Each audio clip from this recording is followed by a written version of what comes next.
Is this the way God intended us to live? Is this the way that God would want us to live? And I don't think it is. Hello, hello, hello, beautifuls. Hope you're all having an amazing week. I wanted to jump on here and share something because I realized that I have created this mission and I've been go, but what I realized was that I didn't actually share why I'm doing these things, why I have these goals of the 0 to 50k subscribers, and why am I doing the Camino de Santiago, why am I walking from France to Spain, why am I doing these things? And so I wanted to share a little bit about that. And for the past 11 months, I've been taking a break from working for myself. I decided that I just wanted some time and space to just not be doing all the things. So I worked in a couple of companies for the past 11 months and I was freelancing, but although I was freelancing, I was essentially working full time. And basically a 9 to 5. But the thing is, it was 9 to 5 US time and I was in Bali. So I was working 9 p.m. until 5 a.m. And as you can imagine, that freaking killed me. Although, on the surface, I'm just someone who, you just get it done. And actually, I did quite like working nights because it allowed me the freedom to do whatever I wanted in the day. So I think I just got used to that work pattern and it did work for me, but I just don't think it was healthy. But then at the same time, working for myself also killed me as well. It was just, you're always wearing all the hats. I had left one rat race and moved into the next. And when you're an entrepreneur, when you're working for yourself, you are wearing all the hats and you're working more than 9 to 5. You're working all day, every day. And yes, you do get the freedom to choose your own schedule and to travel and do all those things.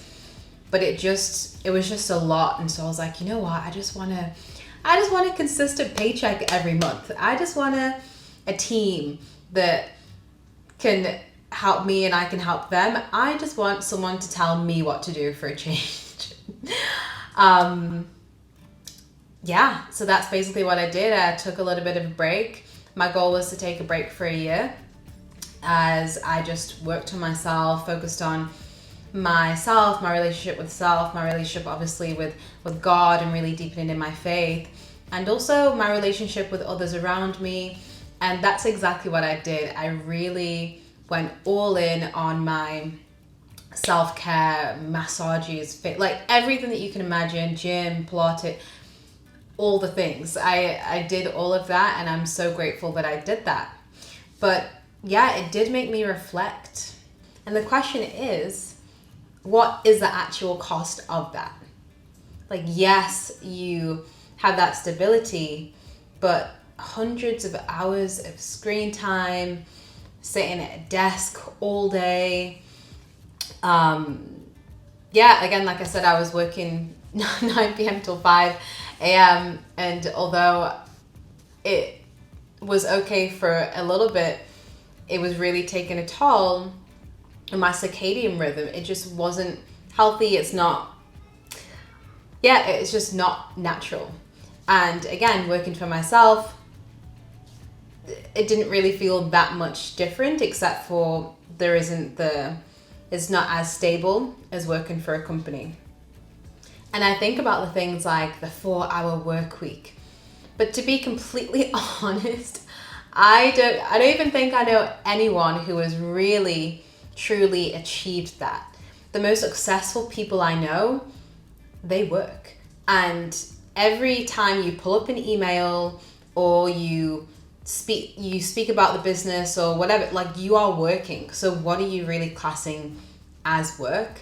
And I just don't know many people who have truly achieved that 4-hour work week. It takes time to get there for those people that do. It takes many, many years and a lot of skill to be able to achieve that. I honestly think that the way that we live today, in today's society and Western society, is slowly killing us. We've been sold a lie. We've been told that we need to go to school, then go to uni, then get a job, buy a house, get the partner, have kids. And not saying that there's anything wrong with that, but it's just this linear way of life, that this is the only way to do life. The education system is also flawed. It is essentially teaching us how to be a slave to the system. They teach us how to think, what to think, how to do life the way that they want us to do life. And if you are to deviate away from that, then they just make things a lot more difficult for you. And it's looked down upon. Oh, you didn't go to university. Oh, you don't have a normal job. Oh, you travel the world. Oh, like, you're looked at like you are crazy if you do anything that is outside of the societal norm. The funny thing is, when I started this channel, I came in with that same energy of go, go, go, go, go. Numbers. What do I need to do to hit this goal? What are the strategies that I need to do? I was watching so many hours of content. I got myself on TikTok. I was just kind of obsessing over this, and because I was obsessing over that, I was spending all of my attention and energy into these apps so I could figure out, okay, what is the algorithm? What is trending right now? What are tools that I can use to help me achieve these goals? And again, it's good to have these goals, but what is the cost of that journey? And the cost is their strategy to keep us disconnected from each other. And it's a way to feed into their agenda of control, individualism, and essentially becoming addicted to these apps. I was addicted to these apps. When I look at my screen time since I started this channel and just researching everything, I want to say the word disgusted. It's crazy how much it's just another rat race. This content creation game is another rat race, because you're figuring out, what's the trends? What is the way how does the algorithm work? And at the end of the day, we aren't robots, and we are acting as if we are. It's actually insane. So the past few days I've really been thinking a lot. I've been reflecting, is this the way God intended us to live? Is this the way that God would want us to live? And I don't think it is. I do not think that God wants us to be sitting at desks 9 to 5. I don't think God wants us to be on our phone and not being present. I think that God would want us to live an abundant life, a full life, a life that is limitless and full of connection with people, with nature, and with Him. That's what I think God intended this life to be for us. But the question is, well, what's the alternative then? About a year and a half, 2 years ago, I moved to Ghana for around 5 months. And I was volunteering at an eco village. And the moment I arrived, everything made sense. Life literally made sense. People went to school and they did the basics, but they learned through the community. They learned through nature. They learned through God. They built their own houses, so they didn't need to pay for a mortgage. They didn't need to pay for rent. They grew their own food, so they didn't need to buy food. They nurtured their mind and body by nurturing the very land that provides them this sustainable life. Instead of being glued to our laptops and to our phones, we cooked together, we danced together, we made bonfires, we sung, we just connected with each other physically And when I tell you I did not use my laptop the whole time, one, something very weird happened. My laptop just stopped working. It's kind of like I was not even allowed to work on the laptop. I had to be fully immersed. The laptop just didn't work. I was like, oh, maybe it's water damaged or whatever. So I literally spent £100 on a new laptop charger. I went all the way from Accra, from where I was staying, which I can't remember if I flew or if I took the bus, the Trotro. I've done both. If you take the Trotro, it's basically a whole day of traveling. If you take if you take the flight, it's like 2 hours, but then things can get delayed. Yeah. So basically it's like a whole day of travels. And I did that to buy a new charger, came back, still didn't work. The moment I left Ghana, and I tried it in many different places, different Airbnbs. I tried it at Ika Village where I was staying. Didn't work in Ghana at all. The moment I left Ghana, my laptop started working again. So for 5 months, I was forced to connect. I was forced to fully immerse myself with people. And yeah, I had my phone, but I would leave the phone in the room. Like we were just fully connected. We hand washed our clothes. Everything was just so raw and so abundant, and I never felt like I was missing anything. Everyone was ripped. Everyone was ripped, shredded, absolutely shredded, because of the physical labor. But the physical labor was fun. It was like chopping down trees and singing and like building things and feeding animals and moving. It was just wow. And I remember we had the most amazing group, and we would just watch the sunset because we were living on a beach, private beach. I don't even know if it was private actually, but it was just empty. And we would just come and watch sunset every single day. Sometimes we walked to the lighthouse, we'd play music, and we would just be together. And they were some of the most magical times in my life, where everything was simple and we were fed. We were fed in every way that we needed to be fed, and life was just so abundant. At that time, that's how I really felt like this is how God intended us to be. This is what God wants for us.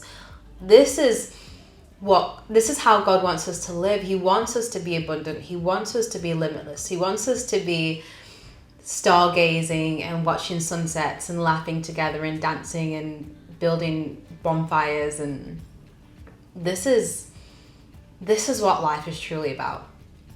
Do I think that we need to be poor or any of that stuff? No, of course not. We live in a capitalistic society, and when I say abundance, I mean abundance, meaning everything. I believe that we can have it all, but the way that we are taught that we can have it is that we need to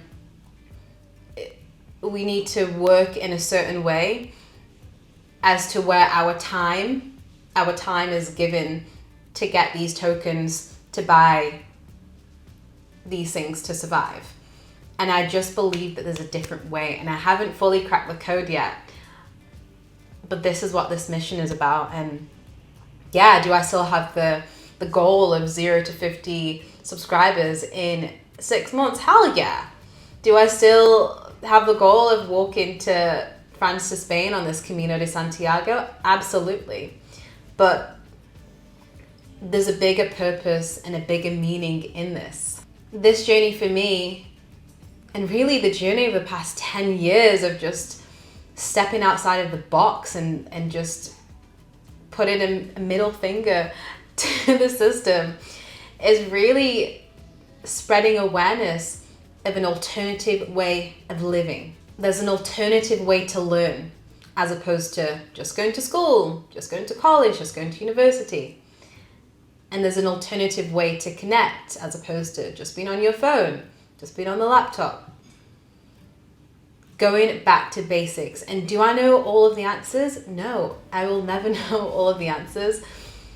But all I can do is showcase what this world has to offer, and yeah, share with you in real time on this journey. And am I saying it's going to be easy? No, it's not. Like, I'm not working at the moment. So I'm really taking this leap of faith, and I really want to bring you on this journey with me, and show you what God does in our lives. And I'm really trying to tap into a frequency of abundance. And it's going to look different than anything that we have learned and anything that we've really seen. And yeah, I want to go back to simplicity, and I want to strip down to the things that really matters, which is community, which is God, which is connection to oneself, which is just those things. We don't really need much else, like connection to people, connection to ourselves, and our connection with God, and then we have everything that we need. So yeah, if this resonated with you, then I would love for you to join me on this journey. I think that there's going to be so much magic along the way, and yeah, I'm excited for you to really be a part of this and live vicariously through me, and maybe even we meet along the way. Yeah, I'm excited. Next on the list is where am I going? Amsterdam. I'm going to Amsterdam, then the UK, and then Sweden, and then the journey to Santiago starts. So yeah, I don't even have a backpack, guys. I need to pack. There is so many things I need to do. I'm looking at these packing lists online, and I'm like, I have none of these things. And when it comes to doing things like this, I want to go as light as possible. If I can not carry anything, that would be amazing. But I think it's going to be a little bit chilly because of the time of year. So I do want to make sure that I'm prepared and that I'm as comfortable that I can possibly be. But yeah, I kind of feel a little bit underprepared, but God always provides me with the things that I need at the time when I need them.